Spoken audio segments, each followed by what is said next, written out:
अच्छा, अब हम देखेंगे plasma cell disorders, plasma cells के। अच्छा, अब इनमें एक दो हमारे पास मेन है। पहला हमारे पास है मल्टीपल माइलोमा। यहाँ पे अभी हम डिस्कस करेंगे मल्टीपल माइलोमा। अच्छा, अब ये भी ओल्डर एज में होता है और अफ्रीकन डिसेंट में ज़्यादा होता है। मेन में भी ज़्यादा होता है, 65 to 70 ईयर्स ओल्ड एज का। अच्छा, अब इसमें क्रोमोसोमल एबरेशन कौन सी होती हैं? हमारे पास IgH जीन वाला लोकस इफेक्ट होता है, इसके साथ साइक्लिन D1, D3 और TP53। हमारे पास ये 4 इफ़ेक्ट होते हैं। इन जीन्स में कोई म्यूटेशन होगी तो हमारे पास चांस होता है मल्टीपल माइलोमा का। अच्छा, अब इसका साइक्लिन D1 में म्यूटेशन है तो इसका प्रोग्नोसिस गुड होता है क्योंकि हम सेल साइकिल इनहिबिटर्स दे सकते हैं। मगर जो हमारे पास TP53 की म्यूटेशन होती है वो हमारे पास हमेशा हर कैंसर में जिसमें होगी उसमें पुअर प्रोग्नोसिस ही होगा। उसके अलावा जो पाथवेज हमारे पास इफ़ेक्ट होते हैं इनकी वजह से, म्यूटेशन या ट्रांसलोकेशंस की वजह से, एक MYC होता है, ये एग्रेसिव होता है। ये हम क्यों होता है ये डिस्कस कर चुके हैं बर्किट लिम्फोमा में। बर्किट लिम्फोमा में भी ये हमारे पास होता है MYC का।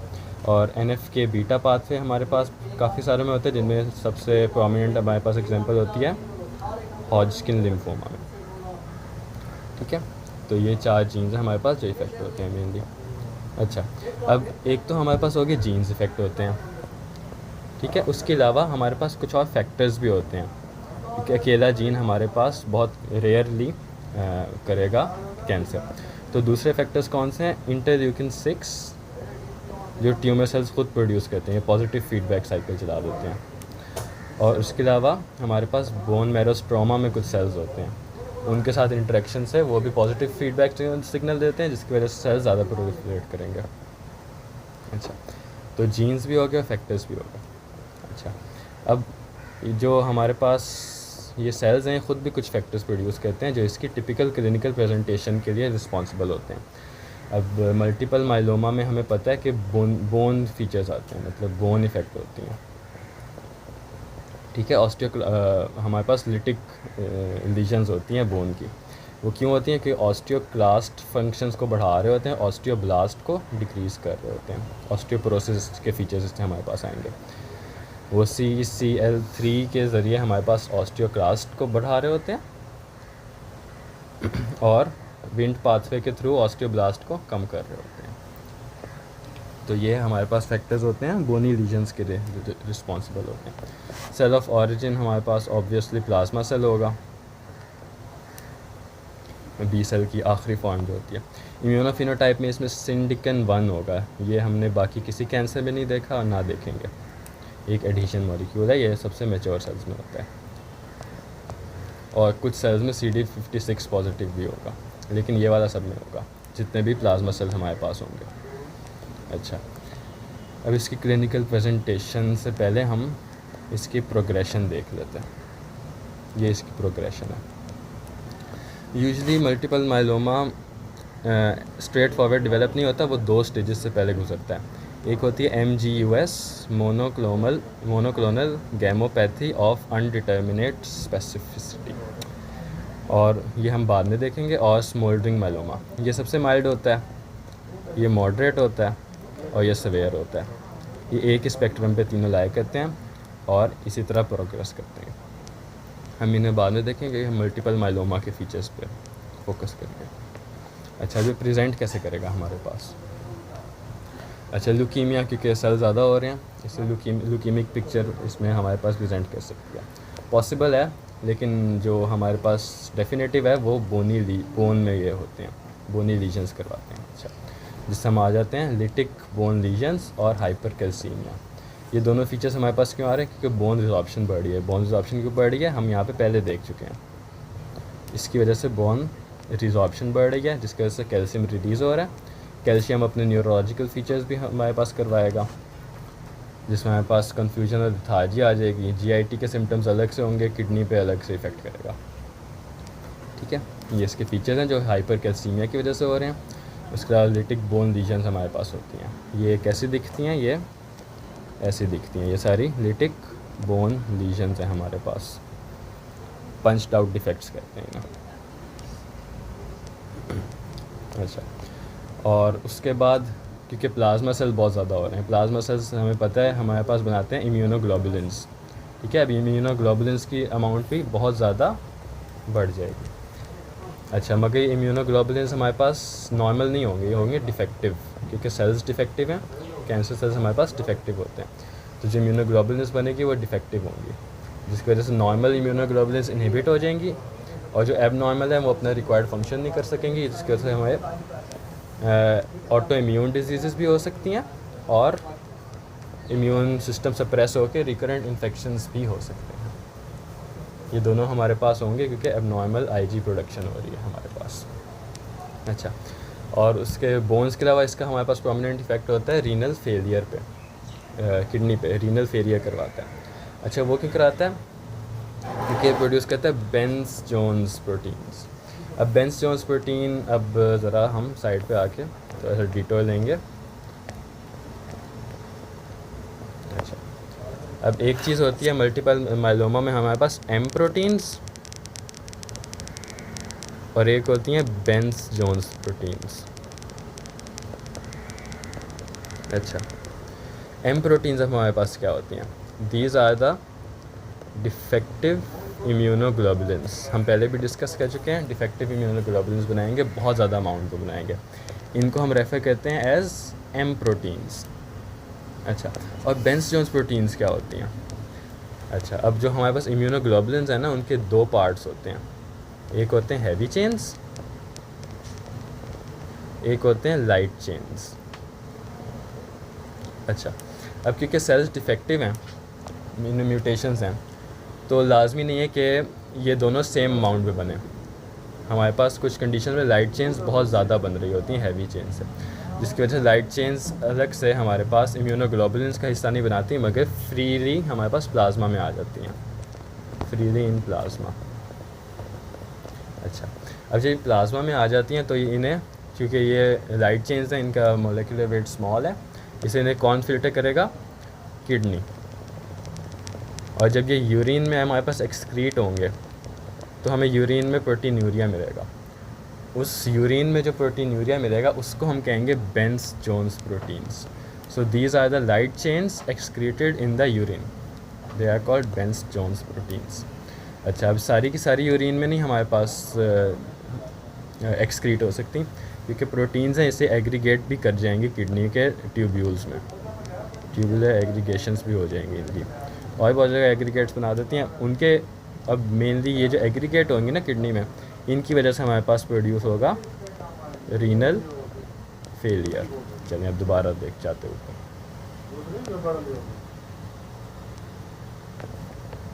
यहाँ आते हैं हम, चलें। अब Bence Jones proteins, they are toxic to tubular cells, ठीक है। ये हमारे पास एक कंडीशन कॉज कर देंगे जिससे कहेंगे माइलोमा किडनी, मासेस बन जाएंगे किडनी में। यहाँ पे एमाइलॉइडोसिस की टाइप भी हो, एमाइलॉइडोसिस की शक्ल में भी हमारे पास प्रेजेंट कर सकते हैं। एमाइलॉइडोसिस होती हैं प्रोटीन एग्रीगेट्स बॉडी में जमा हो जाती हैं, इसमें हमारे पास लाइट चेन्स के एग्रीगेट्स जमा हो जाएंगे। चलिए, ये हमारे पास बेंस जोन्स प्रोटीन्स की वजह से हो गए। उसके बाद हमारे पास एक और इसमें सिम्टम होगा हाइपर विस्कोसिटी। हाइपर विस्कोसिटी हमारे पास अगेन इसलिए होगा क्योंकि हमारे पास इम्यूनोग्लोबुलिन्स बहुत ज़्यादा बन रहे हैं, प्लाज्मा सेल्स बहुत ज़्यादा हैं, वो इम्यूनोग्लोबुलिन्स बहुत ज़्यादा बना रहे हैं। मेनली इसमें हमारे पास IgA और IgG3 की वजह से होता है। एक और प्लाज्मा सेल डिसऑर्डर होता है, वो हम बाद में डिस्कस करेंगे, जिसमें IgM बहुत ज़्यादा होता है। ये इनका एक डिफरेंशिएटिंग पॉइंट है। मल्टीपल माइलोमा में IgM इतना ज़्यादा नहीं होगा जितना IgA और IgG3 ज़्यादा होगा, ये हम बाद में देखते हैं। अच्छा, लैब्स में हमें यूरिन में बेंस जोन्स प्रोटीन्स मिलेंगी ग्रेटर देन 6 ग्राम पर डेसीलीटर और सीरम में ग्रेटर देन 3 ग्राम पर डेसीलीटर। अच्छा, ये 3 ग्राम वाली वैल्यू आपने याद रखी। अच्छा, अब IgGs 55% केसेस में हमारे पास IgGs होंगी और माइनर केसेस में बाकी होंगी हमारे पास मेनली IgGs होती हैं, क्योंकि जो plasma cell multiple myeloma cause करते हैं ये हमारे पास मेच्योर प्लाज्मा सेल्स होते हैं। जो इमेच्योर प्लाज्मा सेल्स होंगे वो IgM प्रोड्यूस करेंगे। अच्छा, अब इसके डायग्नोसिस के लिए हम एक क्राइटेरिया इस्तेमाल करते हैं जिसे कहते हैं क्रैब क्राइटेरिया। बाकी बहुत भी सारे डायग्नोसिस हैं, मगर मेन हम क्रैब क्राइटेरिया कहते हैं। It is based on science and symptoms. अच्छा, इसमें कौन से साइन सिम्टम्स होंगे? ये 4 होंगे। सी से हाइपर कैल्सीमिया, आर से रीनल डिसफंक्शन, ए से एनीमिया और बी से बोनी लीजन्स। क्रैब क्राइटेरिया ये आपने याद रखना। उसके अलावा हमारे पास कौन कौन सी लैब्स हो सकती हैं? हम यूरिन प्रोटीन्स करा सकते हैं, सीरम प्रोटीन्स, एम प्रोटीन्स और बेंस्टोन्स प्रोटीन्स।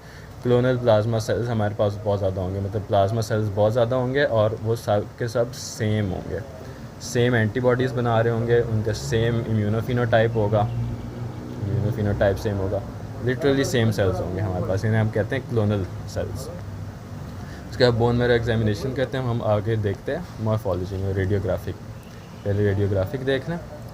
ये इसकी टिपिकल रेडियोग्राफिक पिक्चर होगी हमारे पास। पंच्ड आउट डिफेक्ट्स होंगे, ठीक है। और ग्रॉस एग्जामिनेशन में सॉफ्ट रेटिनस रेड मासेस के तौर पे मिलेंगे, क्योंकि बोन मैरो रेड होती है, बोन रेड होती है। अच्छा, ये हमने देख ली थी लीजन्स पहले भी। अच्छा, अब जो ये बोन्स इफ़ेक्ट करते हैं ना, वो इन ऑर्डर ये वाली हैं। सबसे ज़्यादा इफेक्ट होती है vertebral column, then ribs, then skull and then pelvis, femur clavicle and scapula. अच्छा, अब ये प्रोग्रेस कैसे कहते हैं बोन में? सबसे पहले ये मेडुलरी कैविटी में जाएंगे, इन्फिल्ट्रेट करेंगे, उसके बाद कैंसरस बोन में और एंड में बोनी कॉर्टेक्स पे।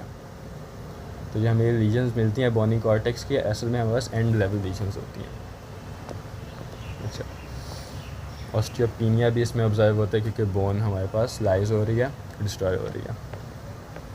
अच्छा, अब इसकी बोन मैरो एग्जामिनेशन देख लें, मतलब हमने बोन मैरो एस्पायरेट लिया, अब उसमें हमें कौन से सेल्स मिलेंगे? बहुत टिपिकल एक आपको ये वाला सेल दिख रहा है, मॉट सेल, इसे हम कहेंगे मॉट सेल। मोटेड का होता है धब्बे पड़ना, इसका लिटरल नाम है धब्बे वाला सेल। अच्छा, क्यों कहते हैं? क्योंकि इसमें ड्रॉपलेट्स होते हैं, आप देख सकते हैं।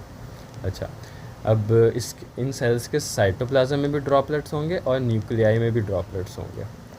साइटोप्लाज्म के तो बहुत वाजे हो रहे हैं, उनको हम कहते हैं Russell bodies and they contain immunoglobulins.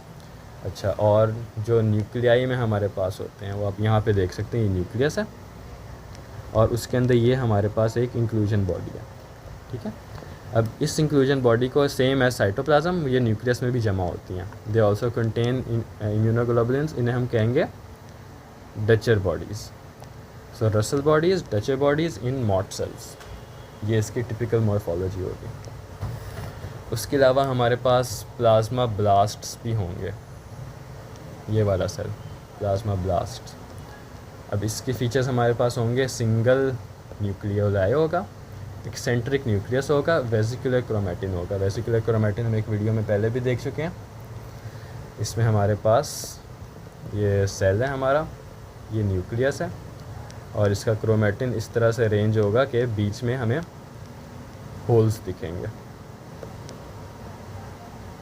इस तरह के कि ये वेसिकल्स दिखेंगे इसके क्रोमैटिन की अरेंजमेंट में, इसे हम कहते हैं वेसिकुलर क्रोमैटिन अरेंजमेंट। ये प्लाज्मा ब्लास्ट भी हमें मिलेंगे, लेकिन सबसे मेजर सेल हमें मिलेंगे मॉट सेल्स। और उसके अलावा हमें जो इसके न्यूक्लियस है, उसके बिल्कुल पेरी न्यूक्लियस स्पेस में हमें मिलेगी एक वाइट क्लियरिंग। ये हम perinuclear clearing, this is due to Golgi apparatus. तो हमारे पास ये इसके फीचर्स हो गए, जहाँ हम मॉर्फोलॉजी में दिखेंगे। और पेरिफेरल ब्लड फिल्म में हमें रोलेक्स फॉर्मेशन मिलेगी, मतलब जो रेड सेल्स होंगे वो इस तरह तरतीब में होंगे। ये हमारे पास उन कंडीशंस में होता है जिनमें हमारे पास हाइपर विस्कोसिटी होती है, क्योंकि इसमें हमारे पास हाइपर विस्कोसिटी होती है इम्यूनोग्लोबुलिन्स की वजह से, इस वजह से रोलर फॉर्मेशन भी ज़्यादा होगी। अच्छा, और इसकी एक सब टाइप है IgA वाली सब टाइप, 25% ऑफ द केसेस में जो होती है। IgG होती है, मगर IgA सब टाइप होगी, तो उसमें हमें एक बहुत करेक्टरिस्टिक मॉर्फोलॉजी फीचर मिलेगा, फ्लेम सेल। हम इसे कहते हैं फ्लेम सेल, ये IgA सब टाइप में मिलेगा। It has a fiery red और वर्मिलियन कलर साइटोप्लाज्म। अब इसकी पिक्चर रॉबिन्स में नहीं थी, तो ये नेट से उठाई गई है picture, and this is also due to protein accumulation. अच्छा, यहाँ पे हमारे पास कवर हो जाता है मल्टीपल माइलोमा, ठीक है। इसका प्रोग्नोसिस का ख़ास अच्छा नहीं है, 4 to 7 ईयर्स हमारा मीडियम सर्वाइवल है। इसकी ट्रीटमेंट में हम ये चीज़ें यूज़ करते हैं, स्पेशली बिसफॉस्फोनेट्स फॉर ऑस्टियोक्लास्ट इनहिबिशन, और बाकी सारे हमारे पास टिपिकल कैंसर ट्रीटमेंट के रहते हैं। अच्छा, अब हम देख लेते हैं इससे पिछले वाली जो स्टेज है, स्मोल्डरिंग माइलोमा। ठीक है, हमने पहले बताया था हमारे पास 3 ग्राम पर डेसीलीटर जो इम्यूनोग्लोबुलिन एम प्रोटीन्स होती हैं वो हमारे पास थ्रेशोल्ड होता है। इससे ज़्यादा होगा तो मल्टीपल माइलोमा, इससे कम होगा तो स्मोल्डरिंग माइलोमा। अब हम देख लेते हैं स्मोल्डरिंग माइलोमा। अच्छा, हम देख लेते हैं स्मोल्डरिंग माइलोमा और MGUS को, जो कि मल्टीपल माइलोमा की माइल्डर फॉर्म्स हैं। सबसे माइल्ड फॉर्म हमारे पास होती है MGUS, उसके बाद स्मोल्डरिंग माइलोमा और एंड में मल्टीपल माइलोमा। अच्छा, अब जो MGUS है ना, उसमें हमारे पास M proteins less than 3 grams होंगी and it will be asymptomatic. ये कॉमन है मगर ये डायग्नोज नहीं होता, क्योंकि कोई मसला नहीं होता तो कोई हम डायग्नोज करवाते नहीं हैं। प्रोग्रेशन इज़ वेरिएबल, मतलब ये प्रोग्रेस कर भी सकता है और नहीं भी कर सकता। It is a very benign condition on its own, जब तक ये प्रोग्रेस ना करे। और उसके बाद अगर ये प्रोग्रेस कर जाए तो हमारे पास बन जाता है स्मोल्डरिंग माइलोमा। इसमें हमारे पास M proteins greater than 3 grams हो जाती हैं, मगर पेशेंट स्टिल एसिम्प्टोमेटिक रहता है। लेकिन इसमें हमारे पास प्रोग्नोसिस बुरा होता जाता है कि ये हमारे पास ज़्यादा चांस है कि प्रोग्रेस कर जाए। इसका वेरिएबल था, मगर इसका 75% चांस है कि ये मल्टीपल माइलोमा बनेगा ही बनेगा 15 साल के अंदर। इसकी मॉर्फोलॉजी में हमारे पास बोन मैरो में 10 to 30% प्लाज्मा सेल्स हो जाते हैं। ठीक है, ये उसी की माइल्डर फॉर्म्स हैं, लेकिन दोनों एसिम्प्टोमेटिक हैं। लेस दैन 3 हमारे पास होगी MGUS, ग्रेटर दैन 3 हमारे पास होगी एम प्रोटीन तो स्मोल्डरिंग माइलोमा। ठीक है, उसके बाद मल्टीपल माइलोमा से ही मिलती जुलती एक कंडीशन है सॉलिटरी ऑसियस प्लाज्मासाइटोमा। ये it is the same as multiple myeloma, लेकिन इसकी पेरिफेरल बॉडी में नो सिम्टम्स। इसके सारे सिम्टम्स हमारे पास कन्फाइंड होते हैं बोन में, कन्फाइंड टू बोन।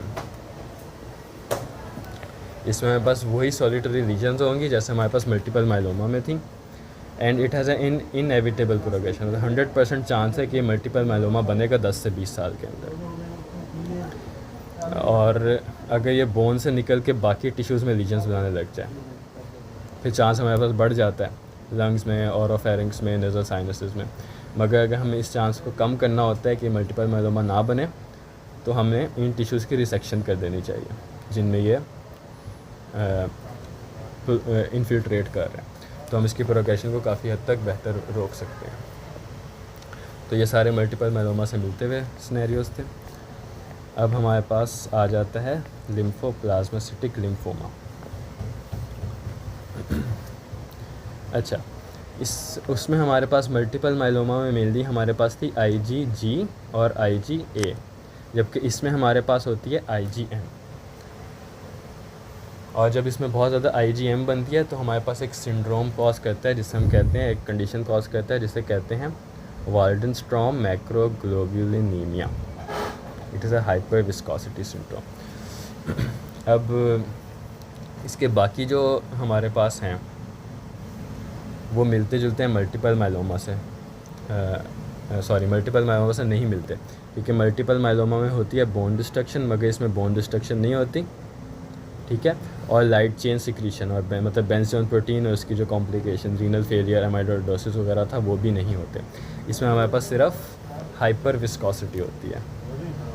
अच्छा, हाइपर विस्कोसिटी में हमारे पास कौन से फीचर्स आएंगे, ये रेड में लिखे हुए हैं।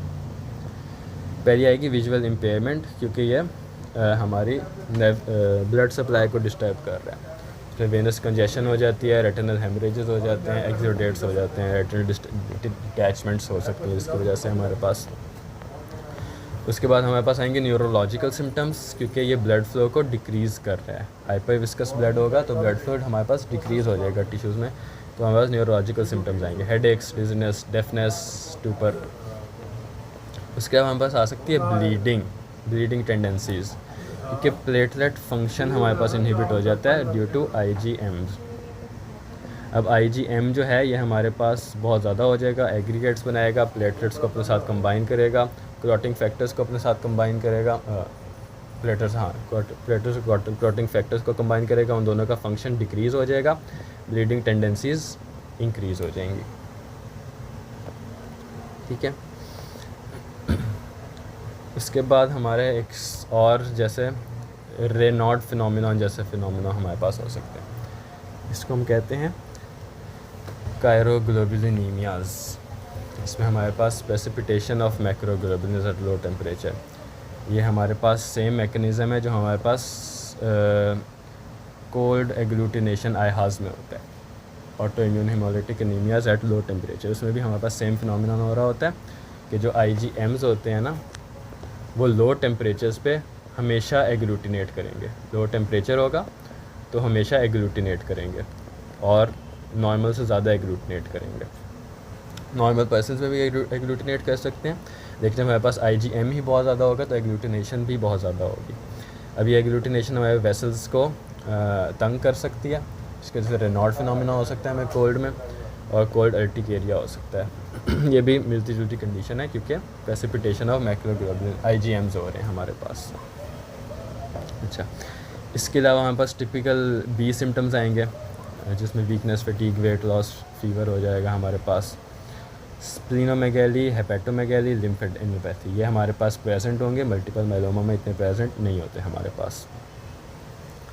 और वही पहले भी बताया था आइहा इसमें ज़्यादा होगा क्योंकि IgM ज़्यादा हैं। IgM हमारे पास, ये हमारे पास रेड सेल है, हमारे पास IgMs बहुत ज़्यादा हो जाएंगी तो बड़ा सा स्ट्रक्चर होता है IgMs का,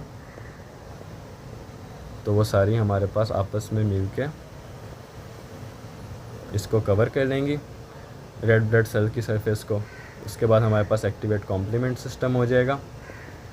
कॉम्प्लीमेंट सिस्टम एक्टिवेट हो जाएगा तो हिमोलिसिस हो जाएगा हमारे पास इनका। ये हमारे पास ऑटो इम्यून हिमोलिटिक एनीमिया का मैकेनिज्म हो जाएगा।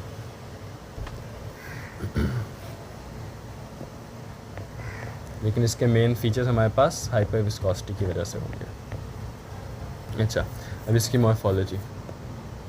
अच्छा, अब इसमें हमारे पास जो एक स्पेसिफिक चीज़ होगी जो पहले किसी में नहीं हुई, वो है mast cell hyperplasia inside the bone marrow. ठीक है। अब मास्ट सेल हमारे पास कैसे प्रेजेंट करेंगे? They present the same as basophils. ये हमारे पास मास्ट सेल है रॉबिन की पिक्चर से। सेल होगा जिसमें बहुत डेंस ग्रेन्यूल्स होंगे जिसकी वजह से न्यूक्लियस हमारे पास ऑब्सक्योर हो जाएगा। ये है हमारे पास मास्ट सेल। ठीक है। उसके अलावा जैसे हमने मल्टीपल माइलोमा में देखा था, इनके सेल्स में भी रसल और डचर बॉडीज़ होंगी क्योंकि Igs ज़्यादा बन रहे हैं इसमें भी हमारे पास। उसके अलावा ये नर्व्स, मेनिंजेस और ब्रेन्स में भी इन्फिल्ट्रेट कर सकता है कैंसर।